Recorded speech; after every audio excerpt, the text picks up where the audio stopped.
adjust my shirt real quick. And I have a timer set for 28 minutes because, as you guys know, Nikon only allows us to record for 30 minutes at a time on the Nikon Z50.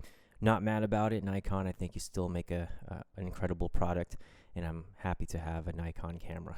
But hopefully in the future we can have a camera that records longer than 30 minutes. But anyways, for you Indescendants viewers out there, I'm Keith. I am still the drummer for the band Indescendants, and I decided to rearrange my living room to make it much more of a podcast setting. I was just trying some things out. I'm really committed to this project, so I was willing to rearrange my entire living room to make this a podcast set. So, a couple changes. You can see our logo in the background. I'm very proud of this logo. Thank you to all the great artists on Fiverr and their talents offering their services to help design a logo like this. It took some time to design a logo as the initial designs were not quite up to par, but the artists on Fiverr made it work. They were very flexible and very willing to take our input. So if you guys are looking to create a brand or a logo, definitely recommend Fiverr. But it takes a lot of patience, and a lot of the responsibility is on the requester themselves. I think on Fiverr, if you don't get a product that you want, I think it might be because maybe the requirement that you gave them wasn't clear enough. But I'm glad I took some time to really articulate what we wanted in a logo, and then I bounced it off Tim and Jason, and they provided feedback. We might have gone back to the artist maybe like 5 or 6 times before we got something that we really wanted. But in the end, we got something that we really liked, and we hope that you like it too. We have another logo that's a horizontal logo that has Indescendants, and then the Indescendants I as the first letter of Indescendants. So maybe you guys will see that horizontal logo around, and maybe on another podcast, maybe I'll put it up in the backdrop. Okay. But anyways, before we start, this podcast is unofficially brought to you by Sugarless Confectionery Creamy White Chocolate. No sugar added for you no sugar types. I'm going to go ahead and eat the last piece because I ate the entire bar before the podcast. And also unofficially brought to you by San Pellegrino Carbonated Water. I put some stevia in here, trying to go on this sugar-free kick. I'm not training as hard as I used to with Muay Thai, running, and Jiu-Jitsu because I actually partially tore my calf. I kicked, and then my calf got really tight, and then when I got back to my fighting stance, I felt like a little tear in my calf. So I can't train right now, so I'm just doing some swimming, and since I'm not training as hard, I am laying off the carbs, and I just drink the San Pellegrino and put some drops of stevia in there. Anyways, okay. So for today's podcast, I regret that Tim and Jason are not able to join me just because it is a Sunday evening here in Singapore, which means it's early Sunday morning over there in LA, California. Last night, I know they were shooting some content, and I'm very happy, very proud of them, very proud to be in a band with them because they work just as hard as I am in putting out good content for you guys. But for today's podcast, I figure we talk about drums. And I know in previous podcasts we talk about music, but we're just talking about it. But I thought that in this podcast, it would be a good idea to show you our musical talents. And one of the skills that I'm most proud of is my skills with drums. They're definitely by far not the best. I think Jason's a better drummer than me. I definitely try my best when I play drums. I dedicate a lot of time to practice, a lot of hard work. I took lessons with the legendary instructor at Musicians Institute in Hollywood, California, Mr. Gary Hess. And if Gary, you are listening to this podcast, I just want to say thank you for all your instruction and the lessons you gave me when I was studying drums as a young teenager. So thank you for that.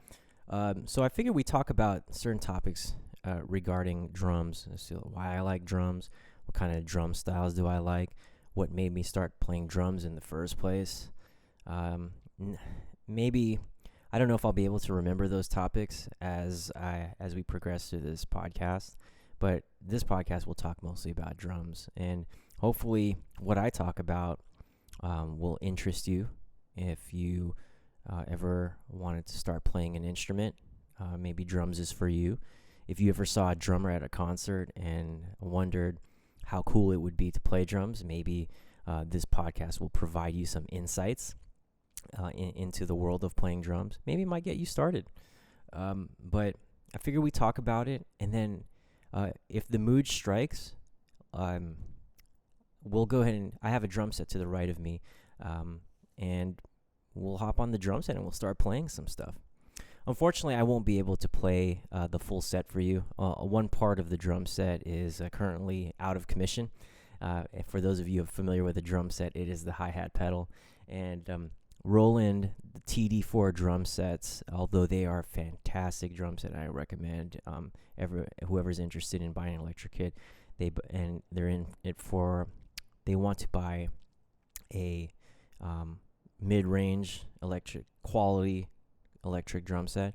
The Roland TD4 drums, V drums, is a great drum set. It has full range of capabilities, almost like a real acoustic set. But anyways, what I was going to say is my hi-hat pedal is broken, so I can't really do closed hi-hat stuff.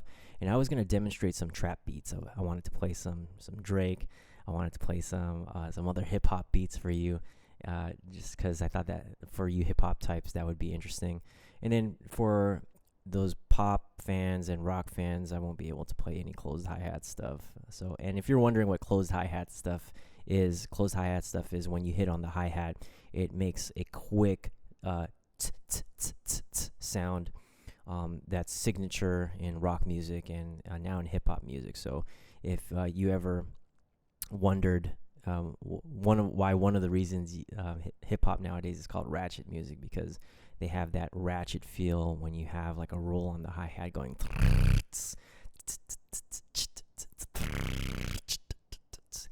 resembling somewhat of a ratchet.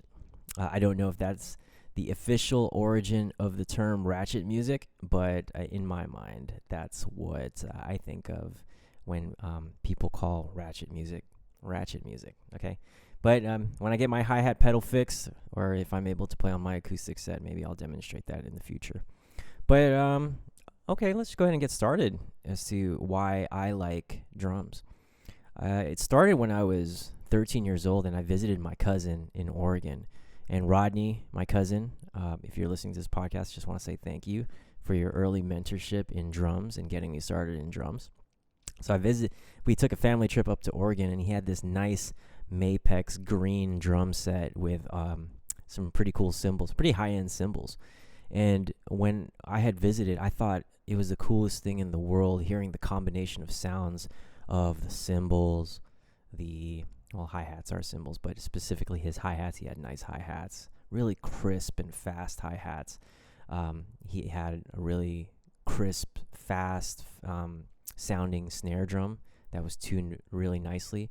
But the things that were most impressive about his set was the way he tuned his toms and bass drum. His toms were so deep, and they had full tone, and the bass drum was muffled perfectly so that when you hit it, you definitely felt that impact in your chest. And the combination of the cymbals, the snare drum, the toms, and the bass drum, I thought that was the coolest thing in the world. And when he'd play a beat, you can't help but feel that good energy and start moving. And even if you're not a dancer, at the very least, you'd be bobbing your head. So I wasn't a dancer, and I'm still not a dancer. But when I hear the combination of a snare, hi-hat, and drum, bass drum, and toms, I can't help but at least bob my head, or at least tap my foot, or at least air drum on my laps and everything. So when I saw him play, I thought it was the coolest thing in the world. And he would teach me a simple beat. For example, I think this is a good opportunity to play the first simple beat that I learned when I was first studying drums. So here, let's go ahead and move on to the drum set, and we'll be back on the mic.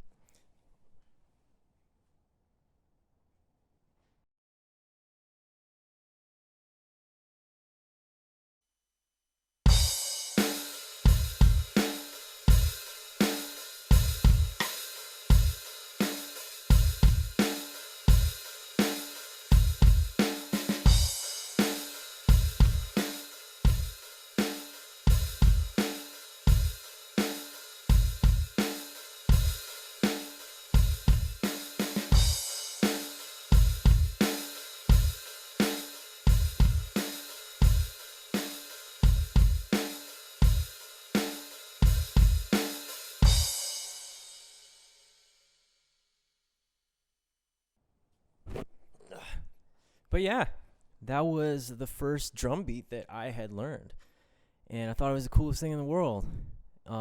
He showed me that beat, and then I'm pretty sure like 70% of the vacation, all I wanted to do was play on the drum set. We were scheduled to go to Victoria, Canada during that vacation, and I didn't want to go because all I wanted to do was just chill at my cousin's house and play drums. So, I was obsessed from the beginning, and I thought it was a good obsession. I think my parents were happy to know that I was obsessed with drums because at the time I was really into video games, and my parents thought that was an unhealthy obsession. At the time I was playing Marvel vs. Capcom on Sega Dreamcast and in the arcades, and I was somewhat of a child prodigy when it came to that game, beating people at arcades. But humble brag there. But I think they were happy that I decided to get involved with music, specifically drums. My dad is a big fan of music, and I think it warmed his heart to know that, okay, he really likes music, and his interest is so high that it would be nice if he pursued it as a serious hobby. And I did. So from that moment on, after that vacation, and after I played my cousin's drum set, I went home, and at the time, the internet was at in its infancy, in its primitive years. For example, the only internet connection that I had was 56K. And I would hop on the internet and research as much as I could about drums, what kind of good drums were out there, what kind of cymbals were out there, what were the artists using for their cymbals. There was no YouTube back then, and websites, there were some in development, but not much. Definitely not as much as you have today, and definitely not as accessible as you have today. So I did whatever research that I could, and I was fortunate that my dad would subscribe to all these music catalogs like Musician's Friend, Sam Ash, Guitar Center. And back in the day, that's how you shopped for instruments. You either called it in, emailed them, or you went to the store to check out that product physically, and then you bought it in the store. Nowadays, with the popularity of Amazon and all these online music retailers, you can get an instrument without even leaving your home. You can just have it delivered to your house. But bottom line, I was obsessed. I was a nerd about drums and what kind of different drums were out there. And I couldn't afford a drum set at that time. So what I ended up doing was I had a friend, and I asked to borrow his drum set. And luckily he wasn't using his drum set, so he willingly obliged to let me borrow his drum set. It was a drum set that was not in good condition. I knew nothing about tuning back then, but oh man, I really treated that drum set really well. I spent hours in the garage shining the cymbals, taking care of the drum heads, cleaning the hardware and equipment, and I treated my friend's drum set like my own drum set. And I spent hours and hours just playing in the garage, just whatever my cousin had taught me when I visited him in Oregon. I was just playing that simple beat, similar to what you guys just heard, what I just played on the drum set. And it wasn't even that clean. It was actually terrible. I had no idea what tempo was. I had no idea what a metronome was. Very undisciplined. All I knew was that I wanted to hit the cymbals, the snare, and the bass drum, and I wanted to pretend like I was a rock star drummer. And so I was a 13-year-old, first learning drums with my friend's drum set in my parents' garage. But I treasured that drum set. And I didn't have any lessons at that time. I didn't know how to read music. I had some idea of where the bass drum and the snare drum would go in music. And so I just built upon that. I just told myself, hey, the bass drum goes on the 1 and 3.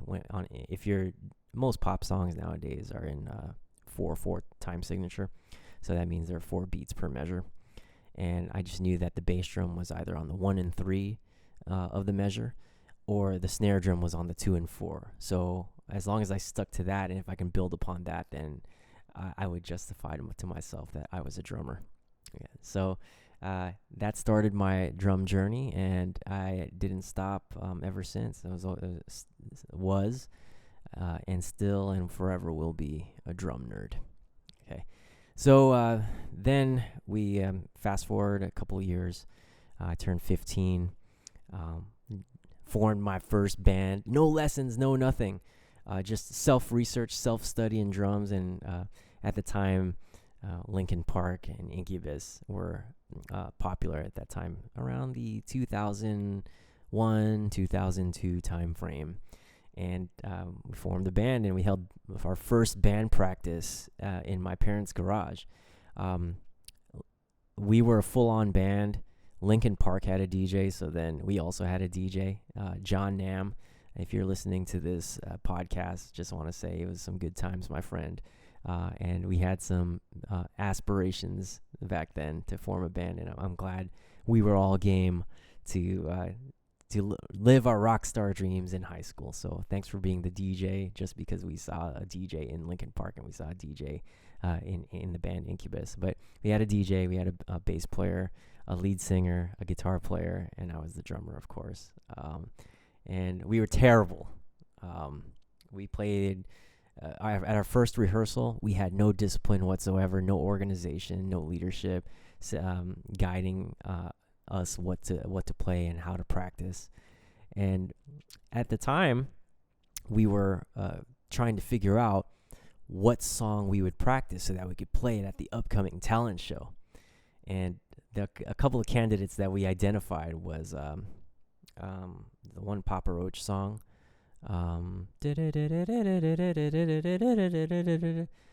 Last Resort.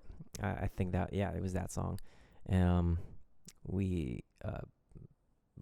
I think there were some Linkin Park songs too, maybe some Green Day songs.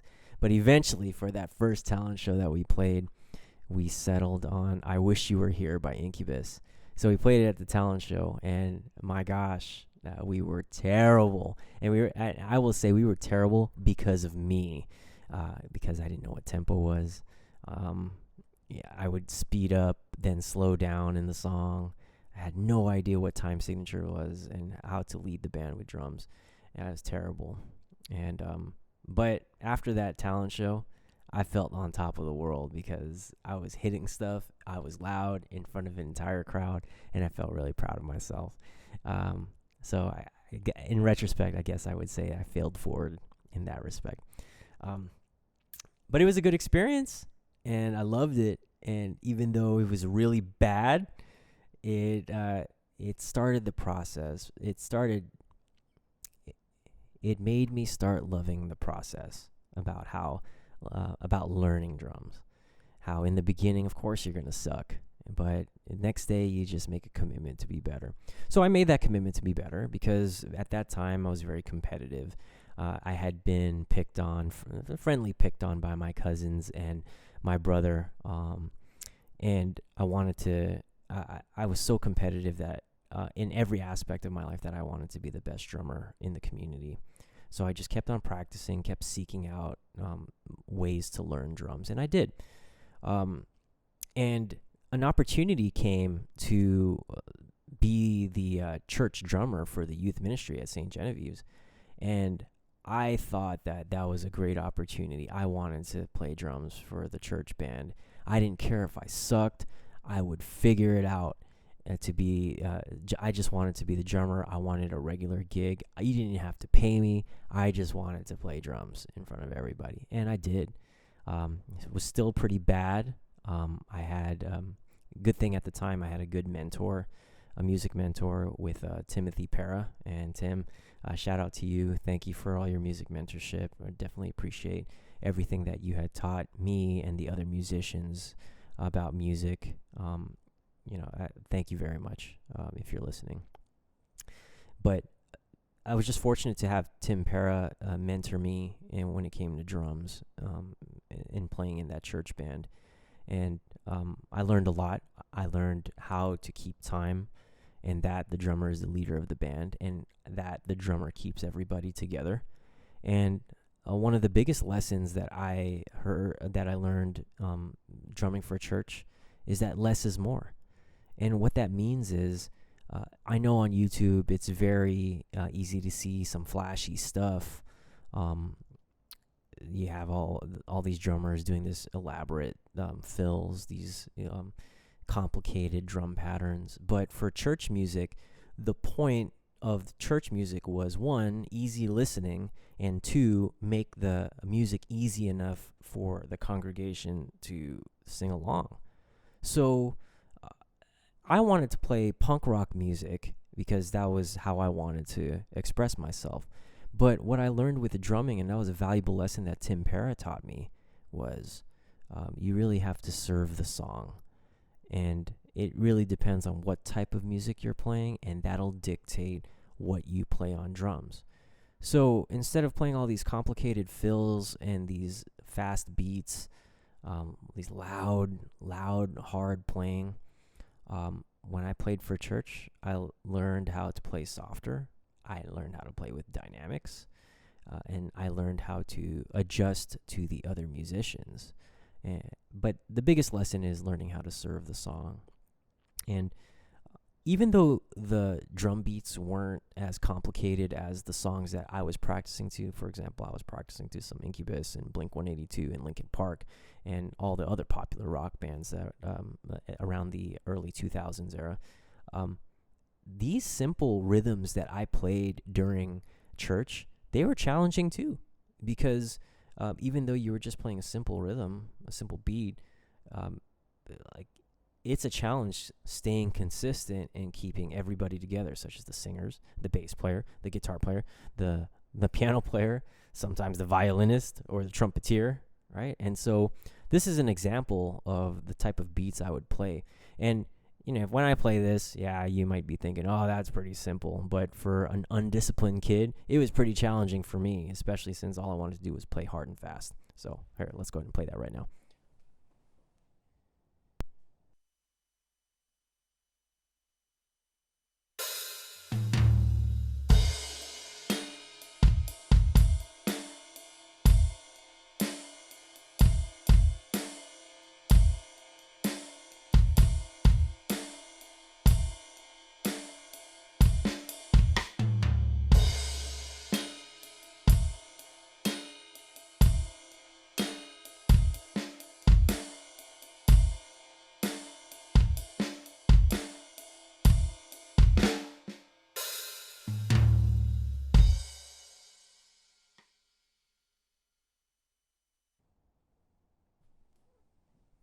So,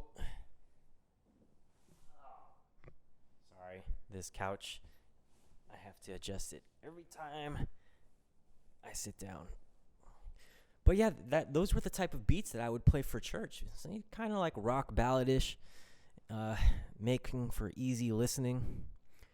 I played it. It was kind of smooth when I just played it right now, but as an undisciplined 15-year-old kid just learning drums, I couldn't do that. Just because I didn't want to go through the process of learning my rudiments, starting off with just playing simple notes to a metronome like tick, tick, tick, tick, tick, tick, because that was considered boring for me. I wanted to play music, right? But then, in retrospect, I wish that I had invested the time to work with a metronome first. But, if I did do it the right way from the beginning, then I think I would not have learned the valuable lessons that I did. So I would play those type of beats during church. I definitely received some criticism about my drumming, about how it was too loud. It wasn't on time. I would miss beats. My music reading wasn't that good. And that's fine, because as a 15-year-old kid just starting out, that's kind of like my role, is to take that criticism and learn, just because it would serve as a launching pad to improve in my older years. And then I continued to hold on one second. Then I continued to study drums, join different bands. I had joined my first band that I had, actually my second band. Actually, my first serious band was with my first music mentor, Tim Parra. and he invited me to be the drummer for his band, Para, or later known as Sanctuary Son. And I thought it was a great opportunity. It was like, wow, somebody believed in me so much that they wanted me to be their drummer. I thought it was awesome, And Tim Para knew that I wasn't the best drummer in the world, but he gave me an opportunity to be in his band. He believed in me so much. He knew I didn't have the skill just yet, but he knew I had the heart to play. And that's the timer to reset the Nikon camera. So let me go ahead and reset the camera, and I will be right back. Okay. All right, and we're back. So I reset the timer on the camera. I had to do a battery change out as well. But I think I left off on the topic of Tim Para had enough faith in me to be his drummer for his band. And at the time, Tim Para was an accomplished musician. I don't know if you guys remember the drummer from System of a Down, John Dalmayan, but his first, he was in a big band with the drummer John Dalmayan from System of a Down. That was his first drummer, and I had some big shoes to fill. So I'm glad that he had the faith for me to replace John Dalmayan in his band. So, once again, thank you, Tim Para, for that opportunity. So I started practicing with Tim Para. Once again, my drumming technique was not as good.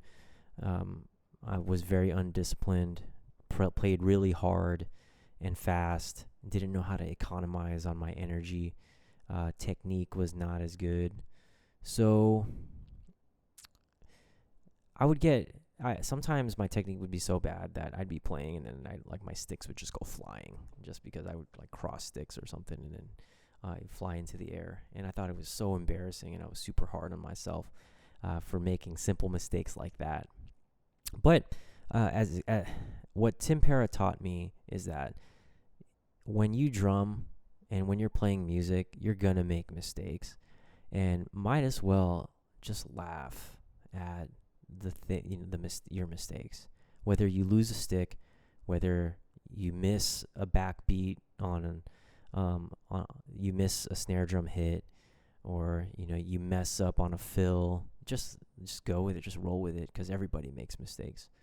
I think a while back I YouTubed when famous artists make mistakes at their concerts, and even the big timers, they make mistakes as well.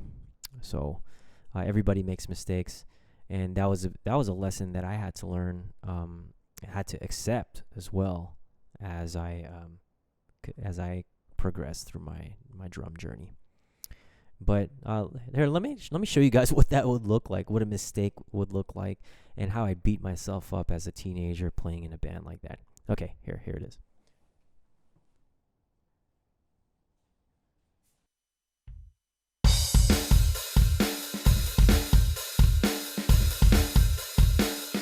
Whoa! The stick would go flying, and I tried to keep playing the beat like this. Pick up my stick and start over.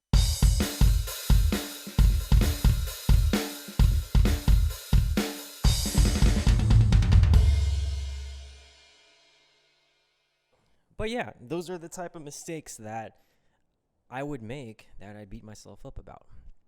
And once again, in retrospect, I'll be saying that a lot during this podcast.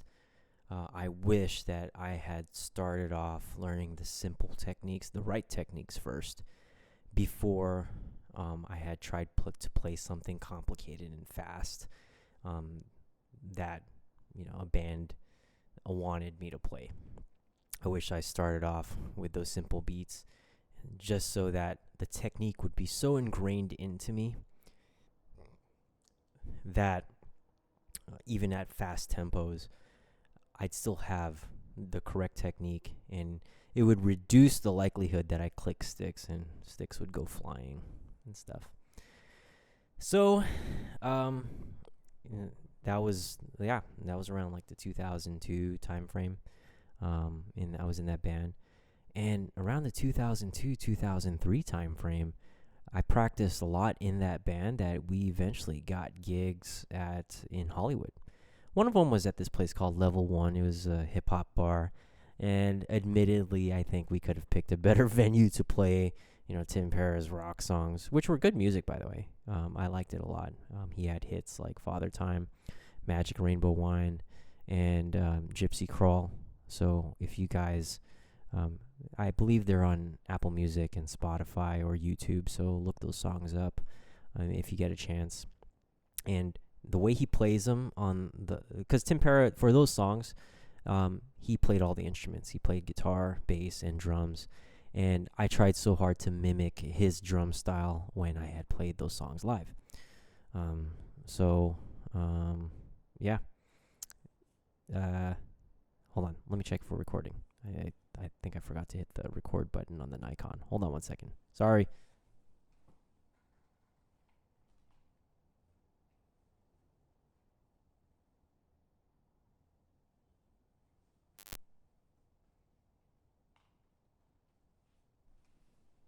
Okay.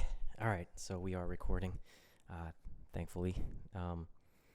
So I tried to mimic his style on the drums, and he's a great drummer as well. But he played the hardest drums he was the hardest drummer that I've ever seen play. I remember at a St. Genevieve talent show, he was playing drums for one of the other students in a talent show, and the song they were playing was "Nothing Else Matters" by Metallica, and it's a ballad, it's a slow ballad type beat, but he played really hard, and I wasn't there, but my friends told me that he broke like 6 sticks in one song. That's unheard of. That's how hard he played. 6 sticks in one song. And yeah, he was a hard player. So a great drummer, great musician. Tim, if you hear this, hit me up. Say hello. Thanks for everything. So, I played in his band, and then we gigged at Level One. But one of the coolest places that we gigged at was the Whiskey A Go Go over in Hollywood, and that's when I knew that it was real. Playing the whiskey, it was a pretty high accomplishment for a 17-year-old in high school. So I had that under my belt. I had played the songs. I had improved as a drummer, but I had not improved to the level that I wanted to be. Still undisciplined, still hadn't taken formal lessons. And but just because I had the heart and drive to play drums, that's the type of opportunities that came my way. I just had the heart to learn and to play, regardless of monetary compensation. I just wanted to get out there and play. And so I played at the Whiskey, and that was a great experience. Then I graduated. I was a senior in high school, and I was still trying to figure out my life's path. And as a kid, I had no idea what I wanted to do. But growing up, I know that my parents told me, don't be a musician because there are a lot of starving musicians out there. There might be some truth to that, but in this day and age, thankfully, there are a lot of great platforms like YouTube, Instagram, and Facebook that allow musicians to not be starving musicians, okay? And I hope to be in that group as well. Just like anything, music is a business, and if you learn how to sell it, then I believe that would prevent you from being a starving musician. So I was a senior in high school, so I had no idea what I wanted to do. But my dad was a Marine, and I liked the idea of being a Marine as well. So in high school, that's when I decided at the time, I didn't go through with it, but I decided I wanted to be a Marine, and then I didn't want to be in the band anymore. So I left Tim Para's band, wanting to be a Marine like my dad.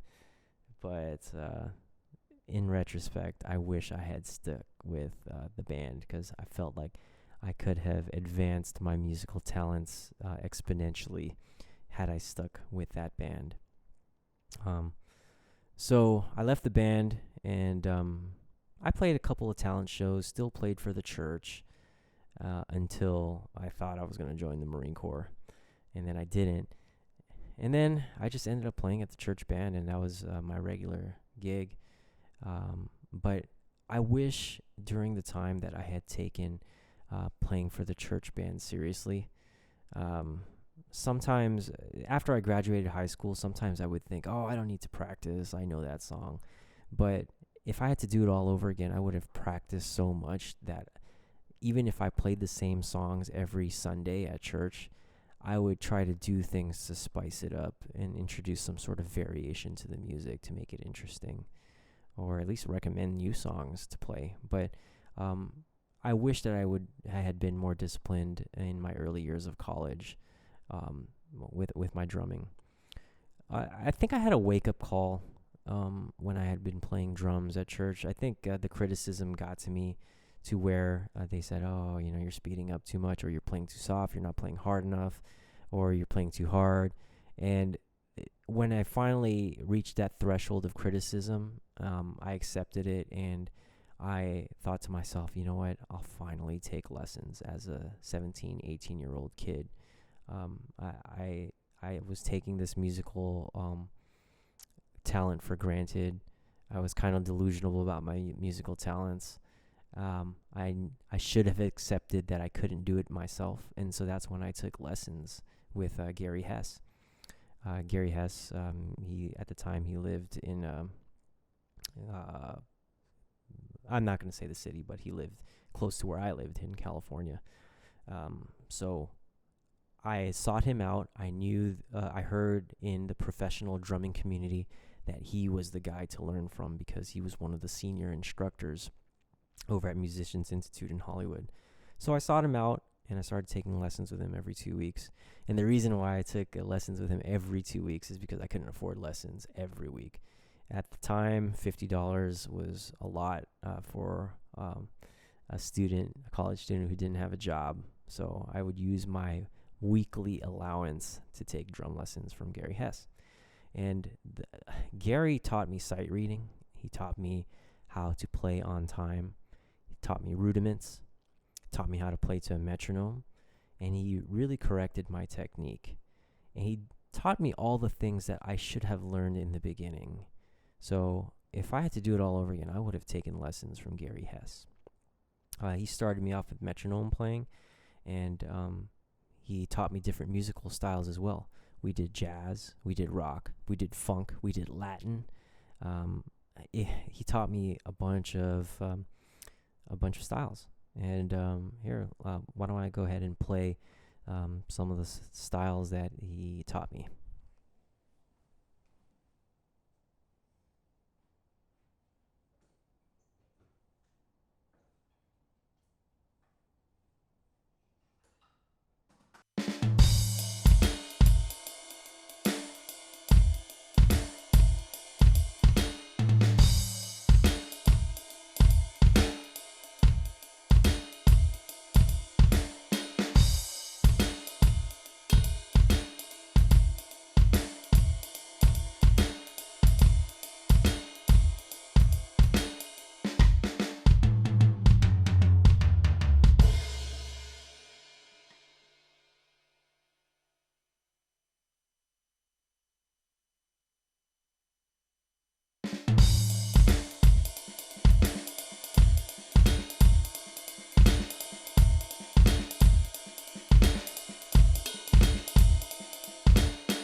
My technique could have been better, but I'm just kind of nervous playing in front of you guys. So it might not be as clean as you professional drummers may have wanted it to be. But he taught me shuffle patterns. He also that shuffle pattern was derived from Toto, Rosanna. He taught me those beats. He taught me all the classic songs, like the songs that every drummer needed to know, and one of them was Toto, Rosanna.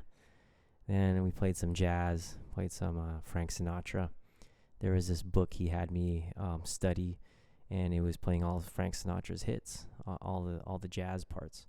Let me see if I can play that for you guys. But It would be a jazz pattern, and it would involve sight reading and playing along to these -1 Frank Sinatra tracks. So here it is.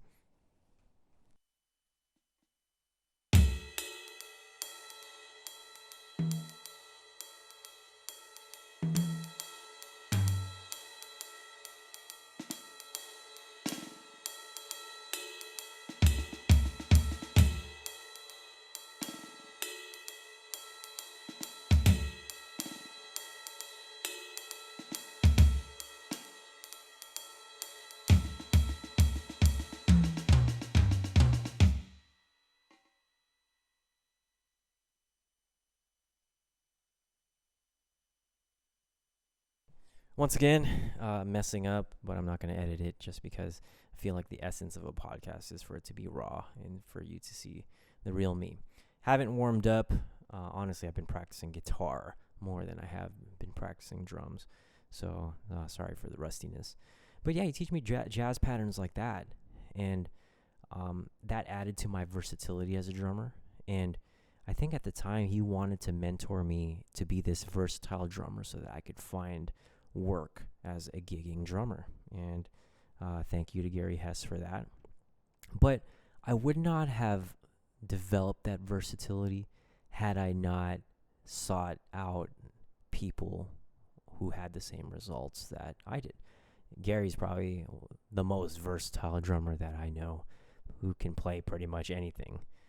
And I'm glad that I had sought out lessons from him so, I can have that versatility myself. I'm glad I had swallowed my pride as a 19-year-old kid who wanted to be the best drummer, better than everybody. And I'm glad I put my pride aside and sought out a drum teacher. And that's kind of been my mode ever since I was 19, was seeking out help, seeking out mentors and coaches and teachers who had achieved the same kind of results that I wanted to achieve. So, awesome. And I never really studied with anybody else than Gary. I think I studied with Gary for about 2 years. And I would practice 6 hours a day doing snare drum solos, rudiments, and 6 hours a day doing this. Here, I'll demonstrate like the type of snare drum solos and rudiments that I'd be practicing for hours and hours on straight. Hold on one second.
So yeah, those are the type of snare drum solos Gary had me practice.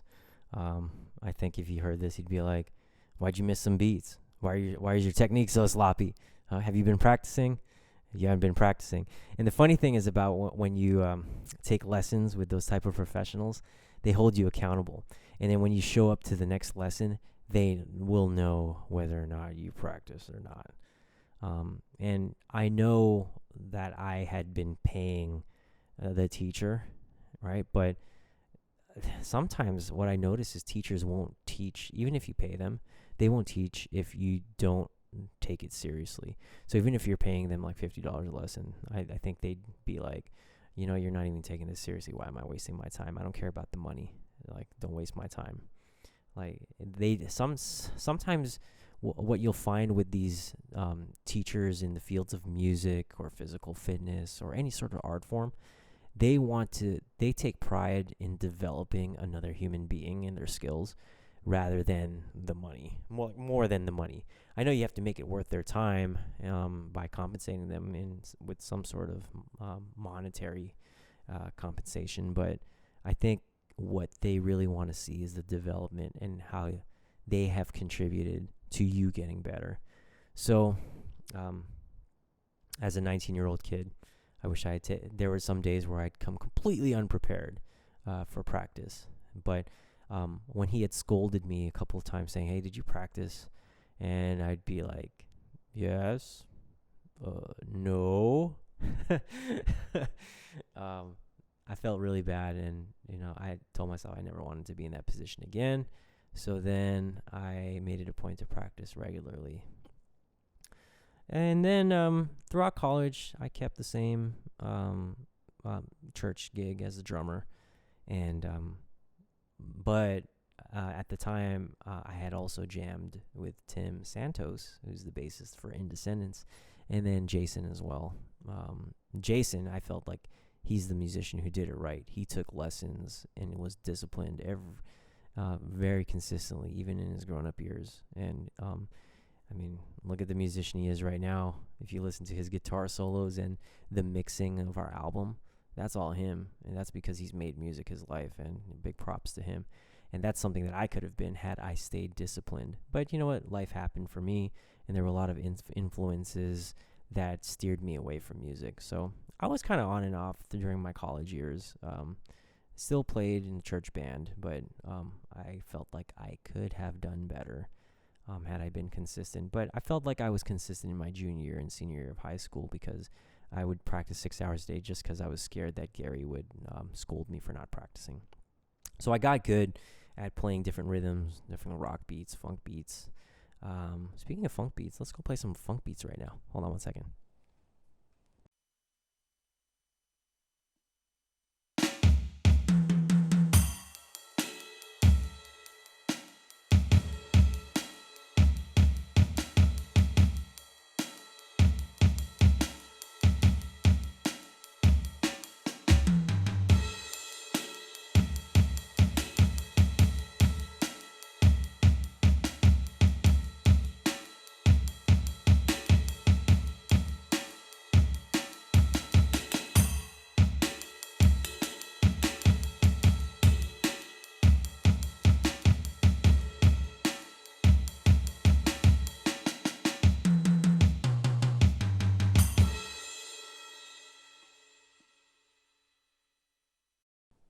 So yeah, those are the type of funk drum beats. I'll play some Latin, but I don't know if it'll sound right on this drum set, especially since I don't have my hi-hat pedal. Okay, all right, I'll try my best doing the Latin stuff. Hold on, let me choose the correct drum set, and hopefully it sounds okay. Okay, be right back.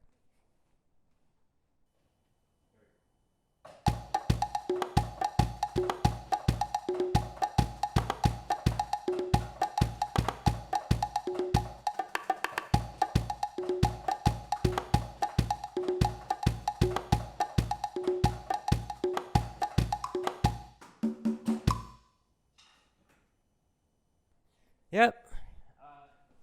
So I need to fix this couch. I managed to make it work. I really like playing the Latin stuff, just because it's very different compared to the typical pop or rock songs that you hear on the radio today or on iTunes, Spotify. But he had me playing along to Pancho Sanchez. And there was this album that I just learned all the songs to. And if I learned all the songs to that Pancho Sanchez album, then chances are that I would develop a great foundation when it came to Latin. So, senior year of high school, senior year of college, practiced a lot. And even when I graduated college, I would pretend to find a job, but I just wanted to take a year off and do nothing. So essentially all I did was take a year off, watch the HBO series Entourage, play drums, and then play basketball with my friends. But when I played drums, I'd still practice like 6 hours a day. So, yeah. And then then my drumming journey just kind of took went on a break, just because I got really serious with my career. After that year off college, my parents were like, okay, you have to get out there and get a job. So then I got a job, and then I had to leave home. And so my drumming had to take a back seat. And I think I mentioned the rest of my drum journey from after I got my job in the last podcast, to where I would come home occasionally and I'd jam with Tim and Jason. And then when I finally got back home in the year 2018, that's when Tim, Jason, and I decided to make the band thing a serious thing. So, these podcasts that you see and all the content that we put out, it's a result of us being serious about this. And, we would like to, increase our popularity, admittedly. But we primarily do it just so we could express ourselves and put our musical stamp on the world. And hopefully you guys like it and you see enough value that you guys are willing to pay us for it. Shameless plug. Okay, I let it out of the bag. But, I hope that what we put out is a fair exchange to you guys, that you guys are willing to pay for the things that we put out. Or you guys are willing to pay and buy tickets to come see us.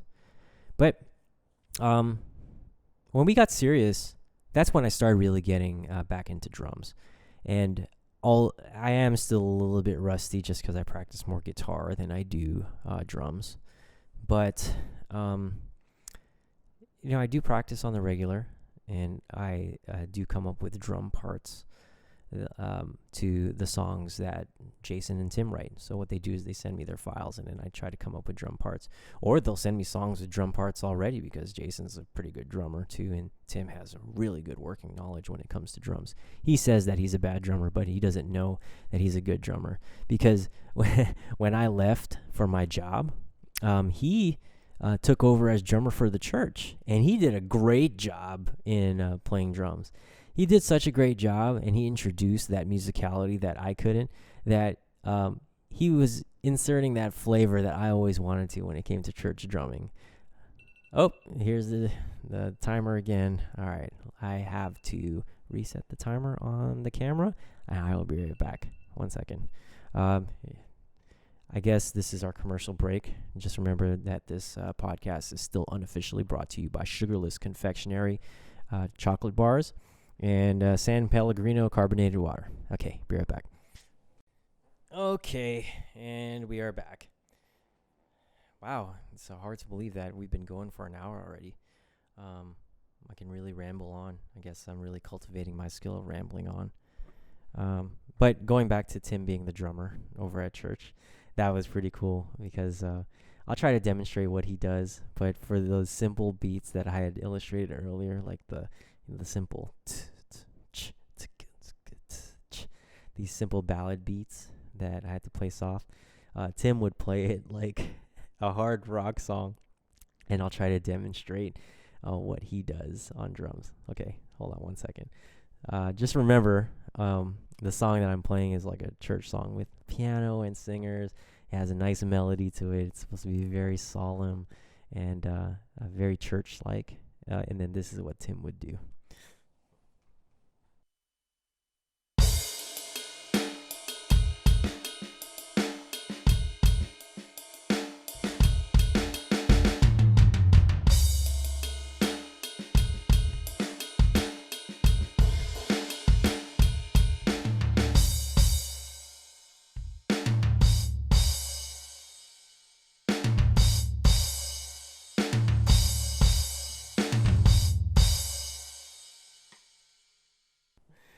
Yep.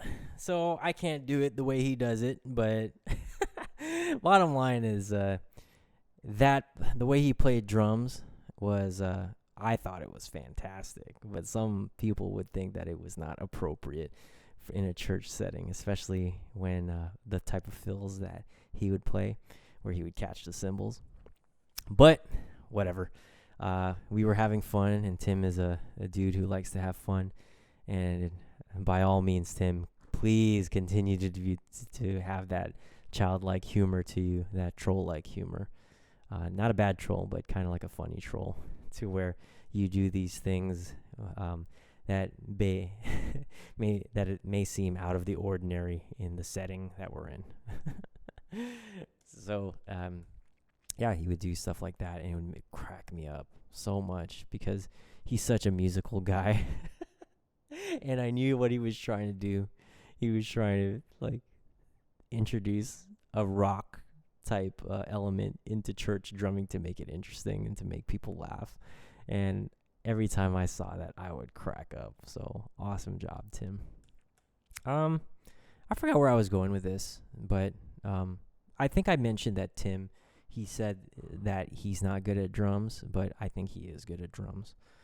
So sometimes the tracks that they send me come with drum samples already, and all I have to do is just come up with cooler drum parts and add on to what they send me. So I know we're in the process of developing new music, but here's a plug for our existing music. Hey, we're on Spotify and we're on Apple Music, so check out our Indescendants self-titled album, where we have 5 songs on there. All of them, I think, are hits. So check them out on Spotify and Apple Music, Amazon Music, YouTube Music, all the major platforms out there. The titles of the songs that you should look for are Undone, our first song, and I think is a great, powerful first song. Everything, Lex, Endeavor, we're very proud of that song, and Alive. And we have more hits coming along the way. Even though it's just a 5-song album, hey, we're going to be producing hits, producing songs all the time. Yeah, and so in my drum journey, I got serious with drums again in the year 2020 and 2021, just because I had gone to school in 2020, and one of my instructors was a huge drum nerd like I was. So he got me back into music, and I'm so glad. So Jim Nordhill, if you're listening to this podcast, thanks for being such a big drum nerd and getting me back into the world of drums. And because he got me into the world of drums, I decided I wanted to get a new drum set. So I decided to get a new drum set and new cymbals as well, and I was so excited to do so. So I traded in my first drum set that my parents got me in 2002. And the reason why I had traded that in is because I couldn't tune it right to how I wanted it, and it just didn't have the right sound that I really wanted. So I went to Sam Ash, and I also wanted a 7-piece drum set too. I was really into big drum sets with a variety of tom-toms, with a more quick, crack-sounding snare drum, and with just a more explosive bass drum. And luckily, I found the set that I wanted. Sam Ash over in Hollywood, they had a 7-piece PDP drum set that sounded better than a DW drum set. And I wish I could play that for you right now, but I got to soundproof my studio and I got to mic it. But, that's why I have the electric drum set set up. But it sounds spectacular. In fact, I haven't even messed with the tuning because it still sounds spectacular. Even when I moved it from LA here to Singapore, it still kept its tuning. But it sounds terrific. What I did was I had the PDP set in front of me. I had a DW set to the left of me and another DW set on the right of me. And you know who walked in when I was shopping for drums? Marvin Smitty Smith from The Tonight Show with Jay Leno, the drummer. He was the drummer for that show. And he helped me buy the PDP drum kit. It's almost like we knew each other. He was so cool that I was just, hanging out with him in the drum store. So I asked him, hey, which drum set do you think I should get? And he's like, yeah, bro, get the PDP. Don't buy drums with your eyes. Buy it with your ears. And even the salespeople are like, yeah, dude, get the PDP drum set, not the DW drum set. And for those of you who are unfamiliar with drum brands, DW is supposed to be the Mercedes-Benz of drum sets. and PDP is kind of like an entry-level drum set that's still made by DW, but it's their entry-level drum set line. But yeah, it even had the endorsement of Marvin Smitty Smith. He's like, look, bro, I've played all the professional kits out there. I have a professional Yamaha, the top-of-the-line Yamaha, top-of-the-line Pearl, and that's what he played on the Tonight Show, top-of-the-line DW. I've played them all. This is a good sounding set. And I was like, all right, cool. And it was at a reasonable price too, a 7-piece drum set for like $900. And I had accumulated a lot of cash rewards on my credit card, so I essentially got the drum set for free, and I still had some cash rewards left over. So I bought my Pisces and Meinl cymbals, and those aren't cheap either. So I felt like everything fell into place when I got back into drums. Jim Nordhill, my instructor, he got me back into drums, and then I had all these rewards saved up on my credit cards, so I pretty much got a drum set for free, and I got the drum set that I really wanted too, and it sounds terrific. In later content, what I'll do is I'll soundproof my studio, and then I'll mic up the drum set, and I'll set up cameras so that you can see my cymbal set, my drum set and cymbal setup. But then got serious with drumming, and then when I got back home in December of 2020, Tim, Jason, and we decided to get serious in recording an album. And what you guys will hear on Spotify and Apple Music is the product of me getting back and rekindling my love for drums. So, that's my journey in drums, and that's the drum show. I don't know what else to talk about when it comes to drums, but I guess I'll just cap it off as this. There is such joy that an obsession can bring you, just like drums can bring you. I look at the opportunities that playing drums has brought me, and it has given me great friends with Tim and Jason. Those are lifelong friends that I think will last forever. It created memories for me because I go back and think of all these gigs that I had, like playing at church, playing at the parish fiesta, the community fiestas, playing at Whiskey a Go-Go and all these other famed venues. And I would not have experienced all that stuff had I not embarked on this journey of drums. And the place where I was coming from was, hey, I just wanted to play. I don't even know. I haven't even gotten compensated for, I can't even remember the last time I was compensated for playing a gig because I didn't care about it. All I cared about was playing drums, and my passion for playing drums was super genuine that, money wasn't even an issue for me, right? So I think if you ever come across the opportunity to playing an instrument, because you saw, how cool it was, and you thought to yourself you always wanted to, by all means, it's not too late to start. And for me, I felt like I didn't get good until like 12 years after I visited my cousin in Oregon. But you can start playing your favorite songs if you learn correctly, and you seek out a teacher who can teach you rudiments and to teach you the basics, and if you communicate to them, hey, I just want to be able to play my favorite songs, I just want to start playing songs. If that's what you're into, you can very well get to a basic level of proficiency in playing your favorite songs that you see on the radio within a month. Like, if you stick at it for maybe like 2 weeks to a month, you can start playing your favorite songs in a quick period of time. If you find yourself a teacher, like, don't do it the way I did, trying to teach yourself. You can learn on YouTube, but I feel like if you seek out a teacher, whether in person or via virtual means like Zoom, like I take my guitar lessons via Zoom, that accountability piece is super important to make sure that, one, you practice, and then two, you practice the right way. So if you're planning on getting started on your musical instrument journey, it could be drums, it could be guitar, it could be anything else, find a teacher out there and communicate with them what you want out of this. Don't be shy about it either. Definitely communicate to them, hey, I want to be able to play my favorite drum songs in 30 days. And in 30 days, I want to be good enough to form a band with my friends. If you communicate that, then I'm pretty sure the teacher, if it's a good teacher, can accommodate you and get you on your way to living out your musical dreams. Okay. I think that's a good point to stop this podcast. I wish I could have played more drums for you. I wish I could have played more styles for you. I wish I had my hi-hat pedal fixed, but I tried to fix it today, and I found out that the seal sensor for the hi-hat pedal is broken, and I just ordered a new one on Amazon. So maybe when I do another drum show, the hi-hat pedal will be fixed, and I can do like some trap beats.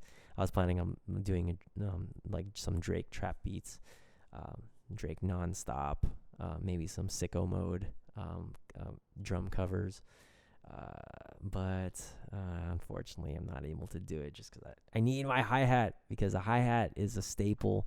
It's a signature sound of ratchet music. So I'm sorry that I'm not able to do that for you right now. So why don't I just cap off this podcast with just a little like 5-minute drum practice session. And for those of you looking to learn drums, maybe just watch and see, and maybe it'll push you to actually take action and seek out a teacher, and not in a bad way, but maybe it'll actually like cause you to take action on your dreams and cause you to start practicing drums. Okay, so let's cap it off with a jam session, and then that'll be it. Okay, so let's see, how much time do I have left? I think I have maybe 10 minutes left on this recording. All right, so let's get to it. All right, and then I'll say bye. After the little jam session, I'll say goodbye just to not leave you hanging. All right, here we go.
Still kind of stiff.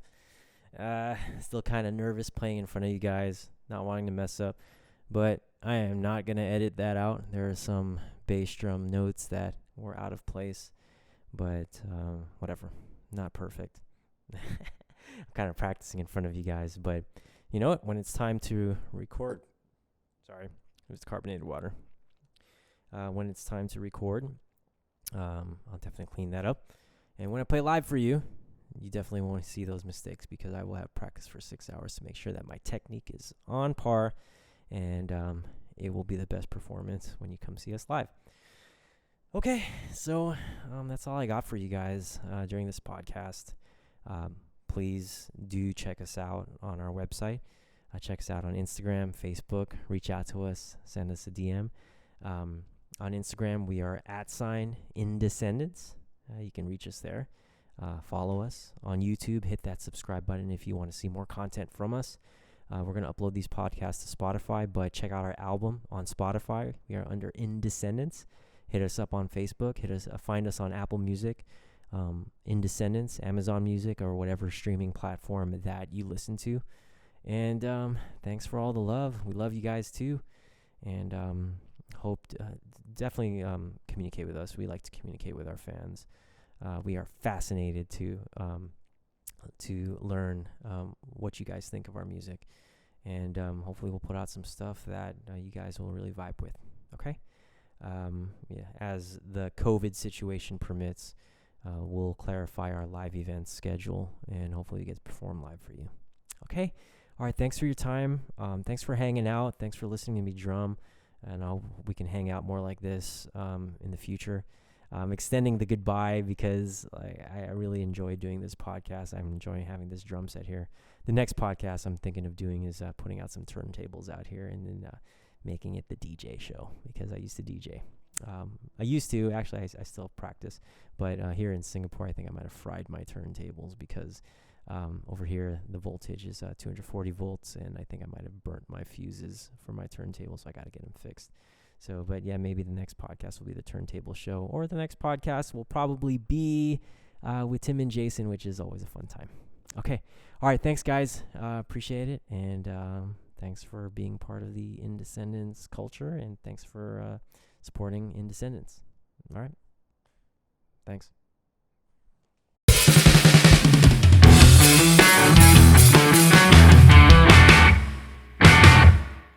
If you like this video, then subscribe to our channel right now.